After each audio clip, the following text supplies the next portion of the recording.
Hello दोस्तों, देखिए 12th question तक हम कंप्लीट कर चुके हैं। अब देखते हैं क्वेश्चन नंबर 13। कहता find the direction cosines of the vector joining the points A and B directed from A to B. देखिए आपको दो पॉइंट्स गिवन हैं और बोला गया है कि इन दो पॉइंट्स को जॉइन करने वाला वेक्टर के डायरेक्शन कोसाइंस निकालिए और वो वेक्टर डायरेक्टेड है फ्रॉम ए टू बी। देखिए directed from A to B का मतलब ये है कि अगर ये पॉइंट कोई ए है और ये पॉइंट कोई बी है तो उस वेक्टर की डायरेक्शन ए टू बी इस तरीके से होगी। इसको हम डिनोट कर देते हैं वेक्टर ए से। अब देखिए कैसे करेंगे भाई, डायरेक्शन रेशियो पहले हम निकालेंगे। उसके लिए हमको पहले ए वेक्टर निकालना होगा। तो जो पॉइंट्स गिवन है हमको वो लिख लीजिए, -1 -2 1 और ए के हैं 1 2 -3। लेट करेंगे वेक्टर ए, ये क्या बनेगा दोस्तों, -1 -1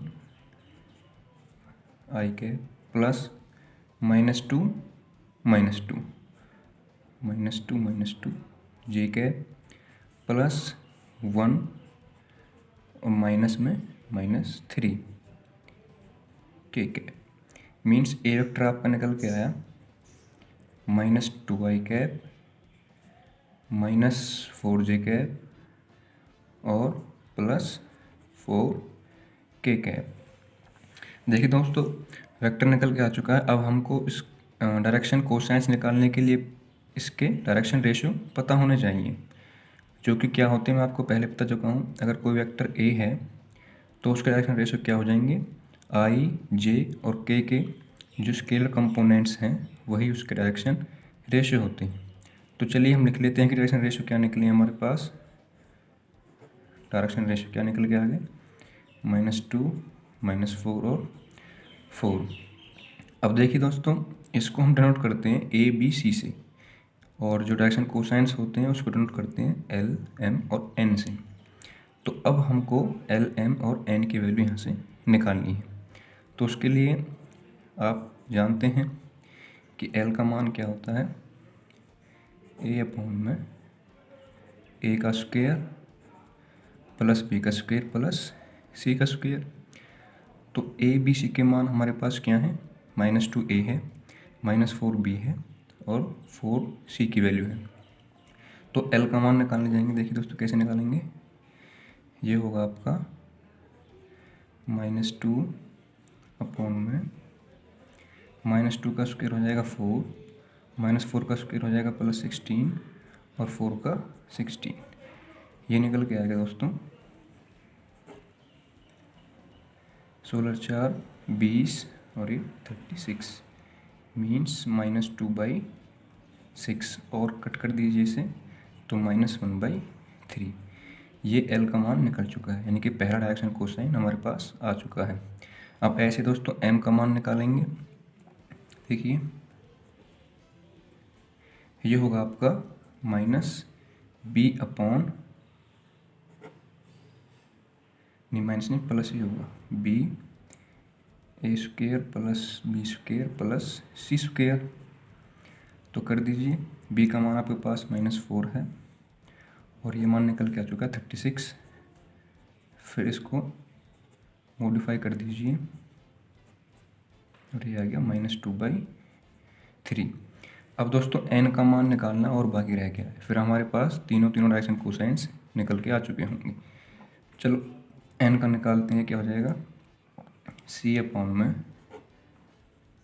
ए square plus B square plus C square. तो c की वैल्यू यहाँ से 4, तो 4 अपॉन में रूट में 36 मीन्स 4/6 कट कर दीजिए 2 से 2/3। देखिए दोस्तों आपके पास डायरेक्शन क्वेश्चन निकल के आ चुके हैं, बस इनको अब लिख देना आपको। Hence direction cosines of vector A क्या होंगे आपके, -1/3 -2/3 और ये 2/3। देखिए दोस्तों, नेक्स्ट क्वेश्चन अपना है 14। कह रहा है so that the vector I cap plus J cap plus K cap equally inclined to the O X O Y and O Z. देखिए, स्टेटमेंट को समझना बहुत ज़रूरी है। ये एक वेक्टर गिवन है आपको, और कहा कि ये आपको बोल दिया गया कि यह शो करिए कि जो ये वेक्टर है इक्वली इंक्लाइंड है किस पर, जो ओ एक्स आपका एक्सिस होगा, O Y and O Z axis. Means देखिए, हमको प्रूफ क्या करना है एक्चुअली। अगर ये हमारे तीनों एक्सिस हैं, ये एक्स एक्सिस, ये वाई एक्सिस और ये जेड एक्सिस, तो ये पॉइंट आपका ओ होता है। और ये कोई वेक्टर कहीं भी इस तरीके से होगा, मान लीजिए कि ये इसका पोजीशन वेक्टर है, ये कोई पॉइंट पी है, और जी ये जो वेक्टर आपको गिवन है ये इसका पी पॉइंट का कोई पोजीशन वेक्टर है। तो आपको यह शो करना है कि जो ओ पी वेक्टर है ये O X O Y O Z इन तीनों एक्सिस के इक्वली इंक्लाइंड है।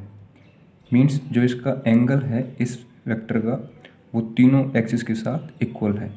मान लीजिए कि ये वेक्टर ए एक्स के साथ बनाता है अल्फा एंगल, और इसके वाई के साथ बनाता है बीटा एंगल, और जेड के साथ बनाता है मान लो गामा एंगल। तो हमको एक्चुअल में शो करना है कि अल्फ़ा बीटा गामा इन तीनों एंगल की वैल्यू सेम होनी चाहिए। तो उसके लिए दोस्तों क्या करेंगे हम, देखिए आपने एक फॉर्मूला पढ़ा होगा, जब हम डायरेक्शन कोसाइंस निकालने जाते हैं ना, तो एल एम एन का मान हम सीधे कॉस थीटा की हेल्प से भी निकाल लेते हैं।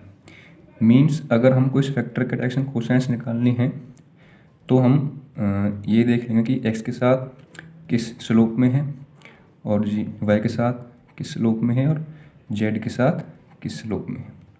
तो देखिए, मैं ये काम करने जा रहा हूँ कि पहले वेक्टर लिख लीजिए आप।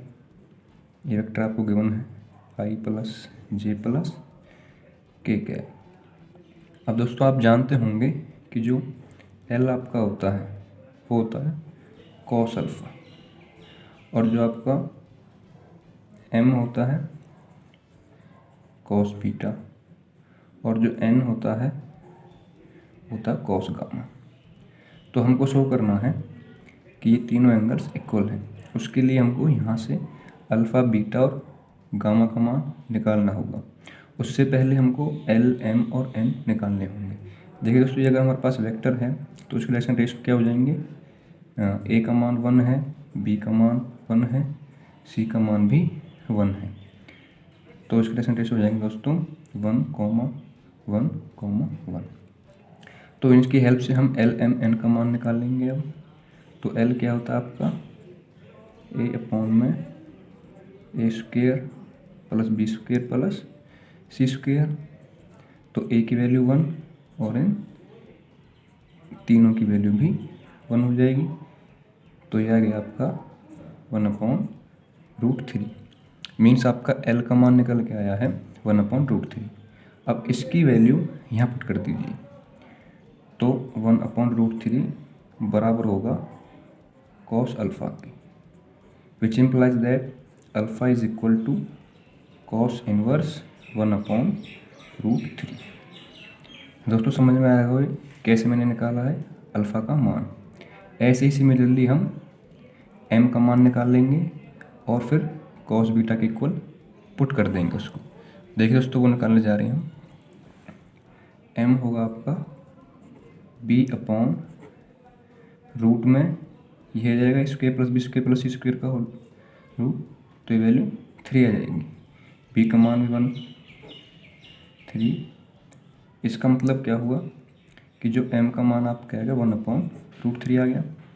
अब इसकी वैल्यू यहाँ डाल दीजिए, तो 1/√3 जो इक्वल होगा आपका कॉस बीटा के होगा, और यहाँ से बीटा का मान क्या निकल जाएगा कॉस इनवर्स 1/√3। ऐसे दोस्तों हमको एन का मान निकालना है, वो आपका हो जाएगा c/√3 मीन्स 1/√3। तो यहाँ से एन का मान 1/√3 आ गया।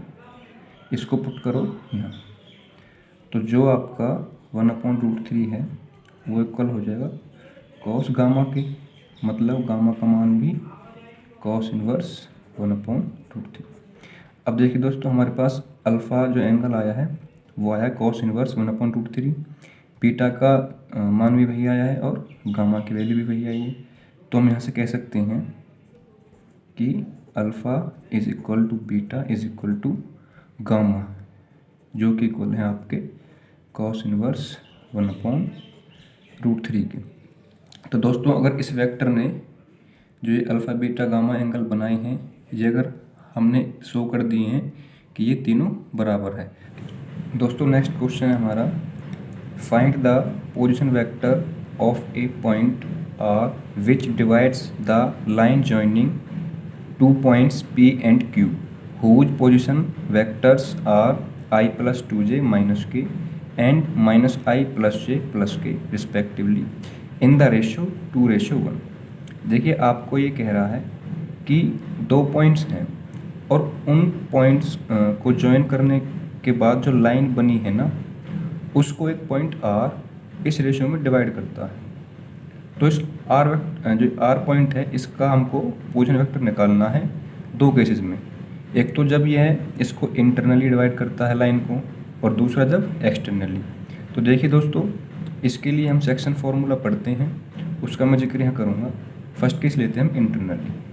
तो हम लेट कर लेते हैं इसको ए वेक्टर जो हमको दिए हैं, जो कि है I plus 2j minus k, और इसको बी वेक्टर जो कि पॉइंट Q का पोजीशन वेक्टर है, -I plus j plus k cap.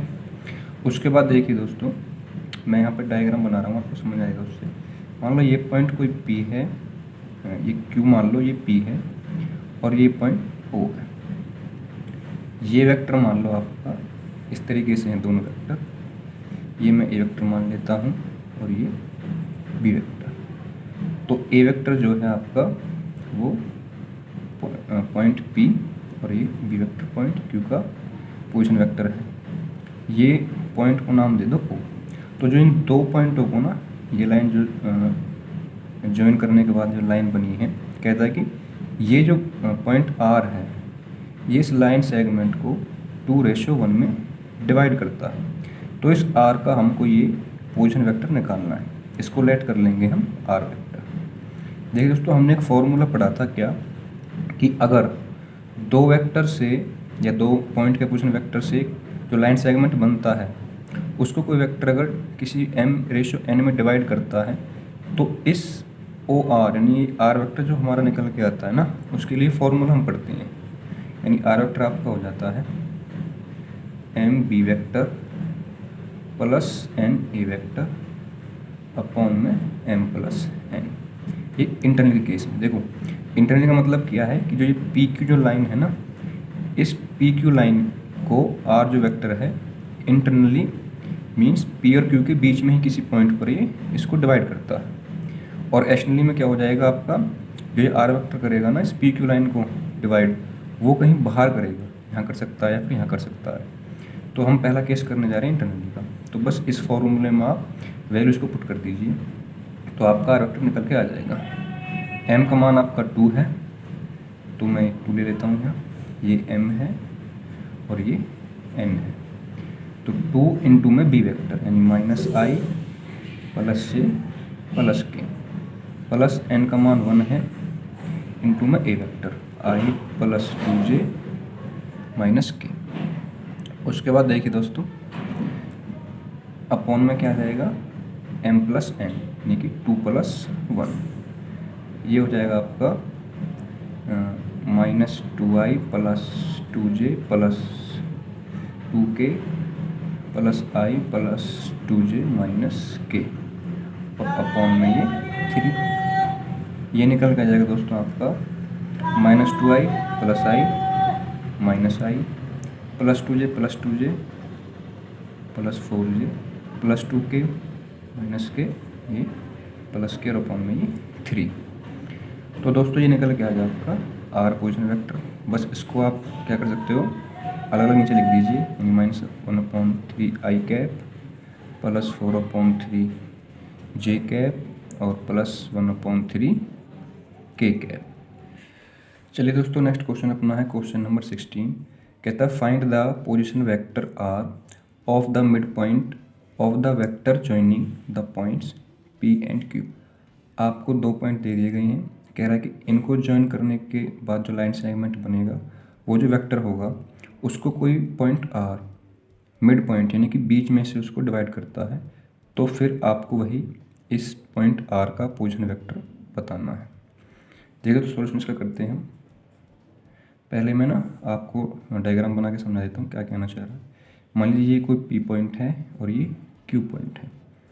आपको इनके ये मान दिए गए, ये Q है 4 1 -2, और जी ये जो लाइन बनेगी ना आपकी, तो क्या होगा, ये कोई वेक्टर बनेगा और ये पॉइंट O है, तो ये मान लीजिए P का पोजीशन वेक्टर हो गया और ये Q का पोजीशन वेक्टर हो गया। इसको मैं A मान लेता हूँ और इसको B। ये पॉइंट O है, तो मिड पॉइंट मान लीजिए कहीं यहाँ है इस लाइन का, तो जो ये वाला वेक्टर आपका बनेगा ना, ये हमको वेक्टर निकाल के दिखाना है। चलिए दोस्तों कैसे करेंगे, इसमें एक सिंपल सा फॉर्मूला लगाएंगे हम। पहले तो हम ना ए वेक्टर इसको ऐसे लिख लेंगे। ए वेक्टर है अपना 2i + 3j + 4k। B vector है 4i + j - 2k। अब देखिए हमको निकालना है OR वेक्टर, या कह लीजिए ये R वेक्टर। देखिए तो इसका फॉर्मूला होता है मिड पॉइंट का कि अगर ये आपके 2 वेक्टर हैं और ये इस P और Q के A और B पोजीशन वेक्टर हैं, तो इस P की जो लाइन है इसको मिड से डिवाइड करने वाला पॉइंट का जो पोजीशन वेक्टर होगा, उसके लिए फॉर्मूला होगा कि R वेक्टर बराबर होगा A वेक्टर + B वेक्टर/2। तो बस वही हम लिखने जाएंगे, ये बन जाएगा आपका वहाँ फॉर्मूला 2। तो पहले आप A और B को ऐड कर दीजिए, 2 से डिवाइड कर दीजिए, तो क्या जाएगा 2i + 3j + 4k + 4i + j - 2k divide में 2 इक्वल होगा 2 4 6i 3 1 4j और ये +2k/2। तो ये यहाँ से 2 कॉमन ले लीजिए, 3i + 2j + k, 2 से 2 कैंसिल, तो ये आपका आंसर आ गया।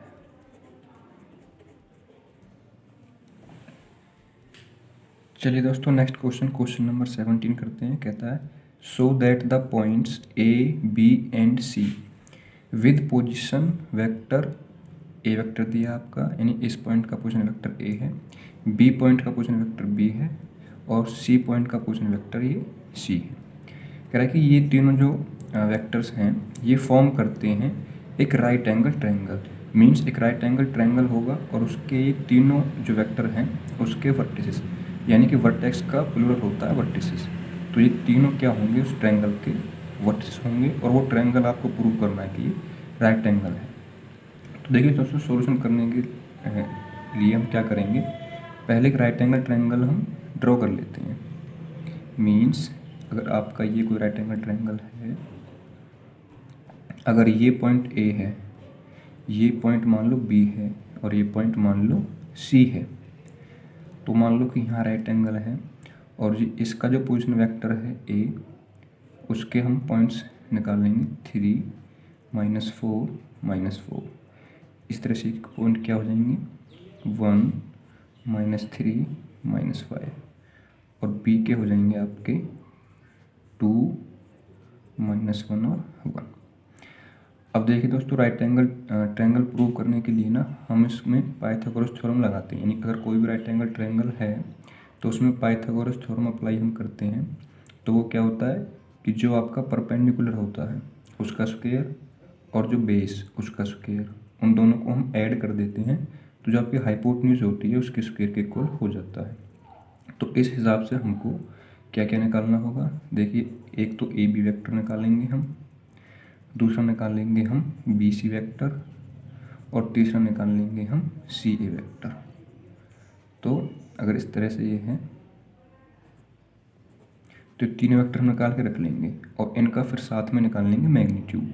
तो हमको इसका मैग्नीट्यूड, इसका मैग्नीट्यूड, इसका मैग्नीट्यूड, यानी कि परपेंडिकुलर, बेस और तुम्हारा हाइपोटेन्यूज, इनके स्केलर वैल्यू हमको पता होगी और फिर पीजीटी से हम इसको प्रूव कर देंगे।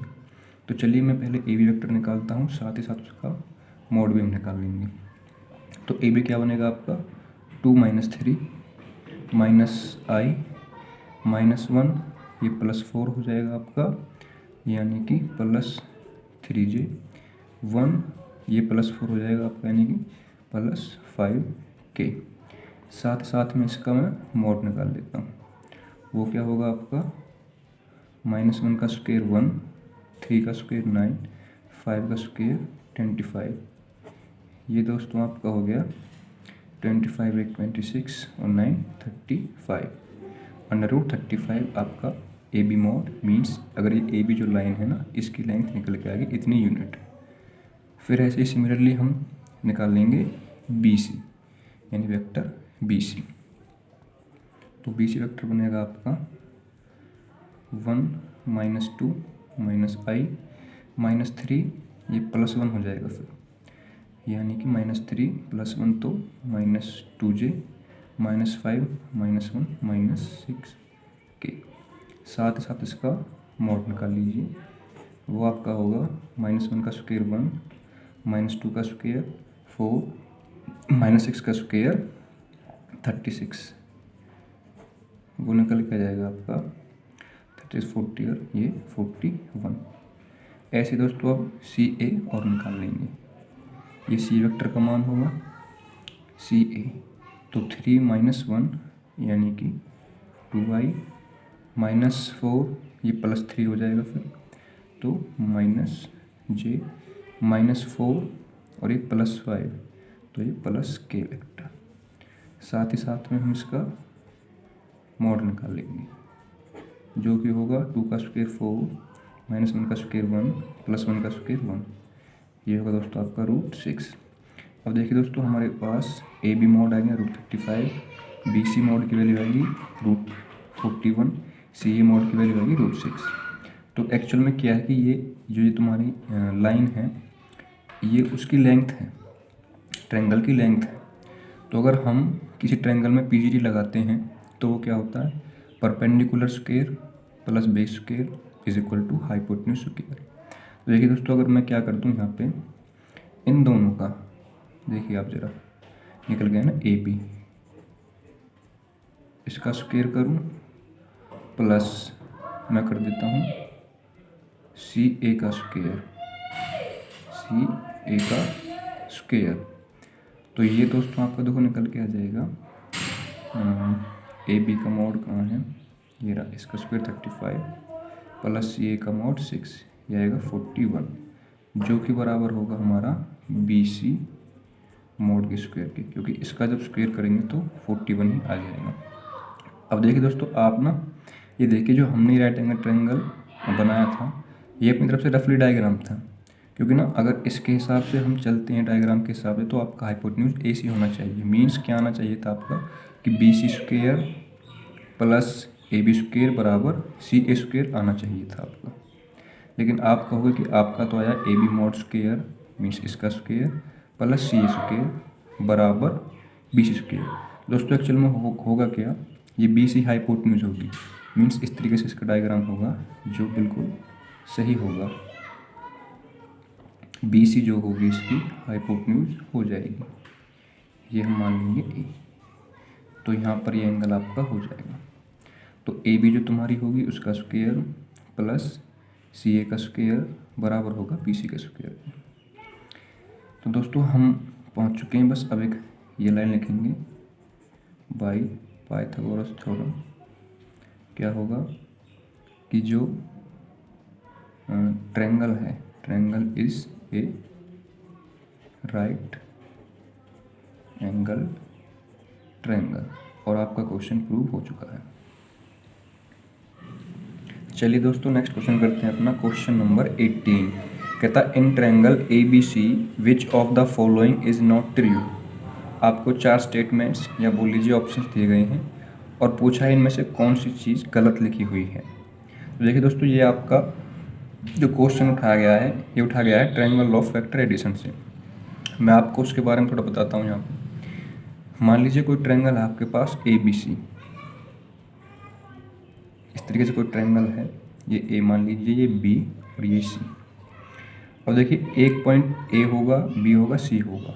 अगर हमको मान लीजिए A से C पॉइंट तक जाना है तो 2 चॉइस हमारे पास हैं, पहले A से B जाइए फिर B से C, या फिर सीधा डायरेक्ट A से हम C जाते हैं।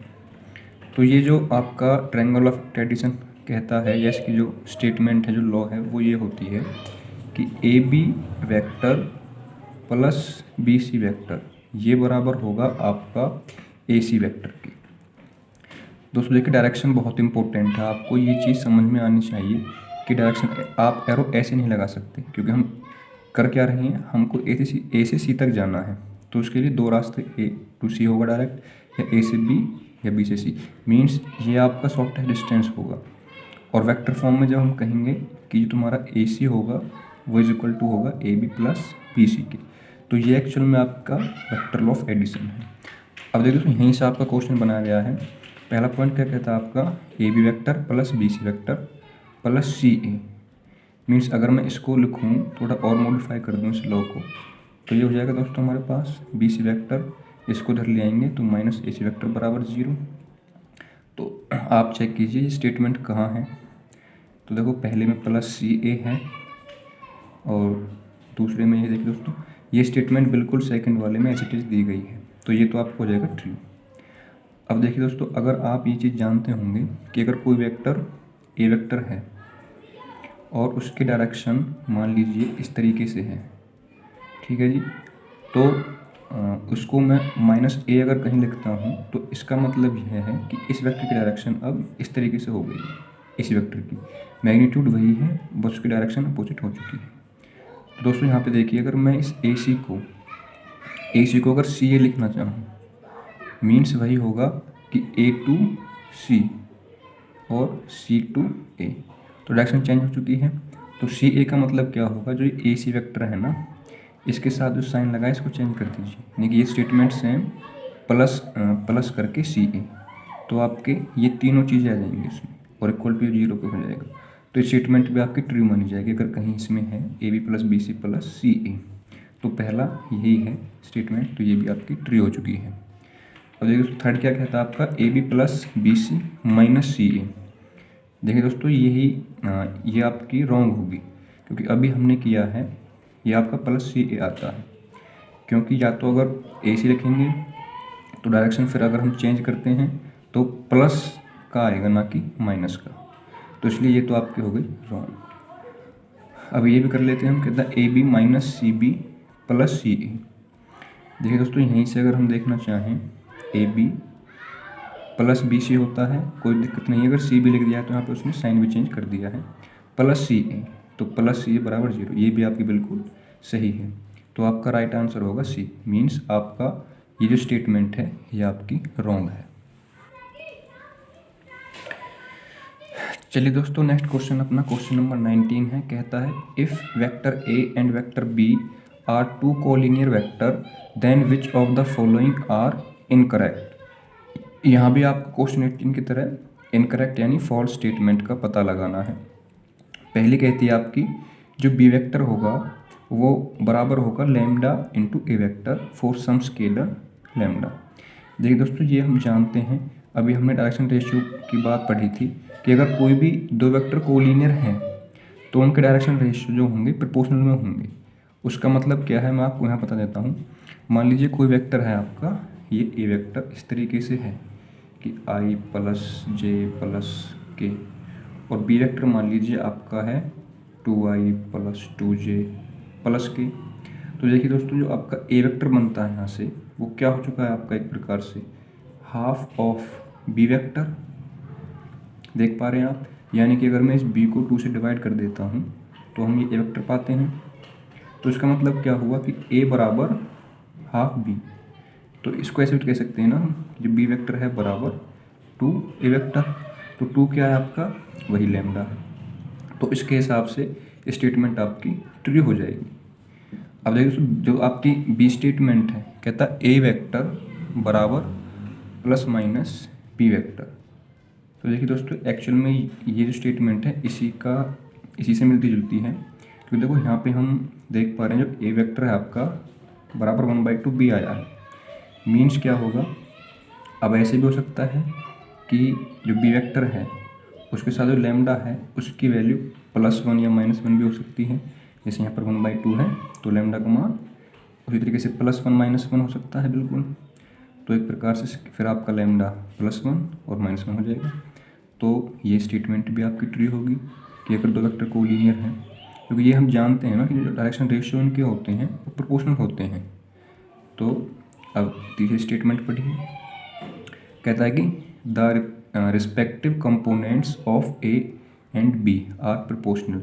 रिस्पेक्टिव मतलब वही कि अगर ए वेक्टर हमारे पास है तो देखो आई का 1 कंपोनेंट है, जे का 1, के का 1, यहाँ पे आई का 2, जे का 2, के का 2 लेना, सॉरी यहाँ पर ना 2 होगा। तो देखिए कह रहा है प्रोपोर्शनल में होंगे, यानी कि ये 1 है तो 1/2, वो भी 1/2 हो जाएगा, ये भी 1/2। तो देखिए दोस्तों, ये प्रोपोर्शनल में है, ठीक है। तो ये स्टेटमेंट आपकी बिल्कुल ट्रू है, क्योंकि अगर आपके पास दो कोलिनियर वेक्टर होते हैं ना तो उसका मतलब यही है कि जो उनका डायरेक्शन रेशियो है प्रोपोर्शनल में है। यानी आप कह सकते हो कि A1/A2 नहीं, A1/A2 बराबर B1/B2 बराबर C1/C2। ये स्टेटमेंट आपकी होती है अगर वेक्टर आपके कोलिनियर हैं या फिर पैरेलल हैं। तो एक ही बात है दोस्तों, कोलिनियर हो या पैरेलल हो। फिर स्टेटमेंट कहती है तो यह भी आपकी बिल्कुल ट्रू हो गई भाई। डी कहती है आपकी both the vectors A and B have same direction but different magnitude. Means जो ए और बी वेक्टर हैं वो सेम डायरेक्शन में होंगे लेकिन उनका मैग्नीट्यूड डिफरेंट होगा। तो देखिए दोस्तों, ये चीज़ ज़रूरी नहीं है कि ए और बी की डायरेक्शन सेम ही हो लेकिन मैग्नीट्यूड डिफरेंट हो। ऐसा भी हो सकता है कि मैग्नीट्यूड सेम हो जाए और डायरेक्शन डिफरेंट हो जाए। मान लीजिए ये वेक्टर है, ए वेक्टर कोई, ठीक है, इसका मैग्नीट्यूड मान लीजिए 2 यूनिट है। अब हो सकता है ना कि ये ऐसे हो, अपोजिट डायरेक्शन में हो, इसका भी 2 यूनिट मैग्नीट्यूड हो, ये इस तरीके से हो जाएगा, है ना। तो डायरेक्शन देखिए दोस्तों आपकी डिफरेंट हो गई लेकिन मैग्नीट्यूड आपका सेम है, तो ये स्टेटमेंट आपकी रॉन्ग हो जाएगी।